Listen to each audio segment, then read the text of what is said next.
ఈ వీడియోలో మనం కర్నూలు నుంచి తిరుపతి వెళ్లే service number 6577 APSRTC express bus యొక్క పూర్తి వివరాలు తెలుసుకుందాము. సాయంకాలం పూట కర్నూలు నుంచి తిరుపతికి ఉన్న ఏకైక ఎక్స్ప్రెస్ బస్సు ఇదొకటి.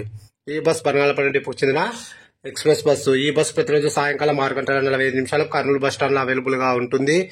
రాత్రి 7 గంటలకు కర్నూలు నుంచి అయితే బయలుదేరుతుంది. ఈ బస్సు వయా బేతంచెర్ల, బనగానపల్లె, కోవెలకుంట్ల, జమ్మలమడుగు, ప్రొద్దుటూరు, మైదుకూరు, కడప, ఒంటిమిట్ట, రాజంపేట, రైల్వే కోడూరు మీదుగా తిరుపతికి అయితే చేరుకుంటుంది. ఈ బస్సు బేతంచెర్లకు రాత్రి 8:30 బనగానపల్లికి రాత్రి 9:15, కోవెలకుంట్లకు రాత్రి 9:45, జమ్మలమడుగుకు రాత్రి 10:30, ప్రొద్దుటూరుకు రాత్రి 11:15, మైదుకూరుకు అర్ధరాత్రి 12 కడపకు అర్ధరాత్రి 1 రాజంపేటకు అర్ధరాత్రి 2:50, రైల్వే కోడూరుకు తెల్లవారుజామున 3:44, తిరుపతికి తెల్లవారుజామున 4:45 చేరుకుంటుంది. కర్నూలు నుంచి తిరుపతికి సుమారుగా 350 కిలోమీటర్ల దూరం ఉంటుంది. Total journey hours 9:45.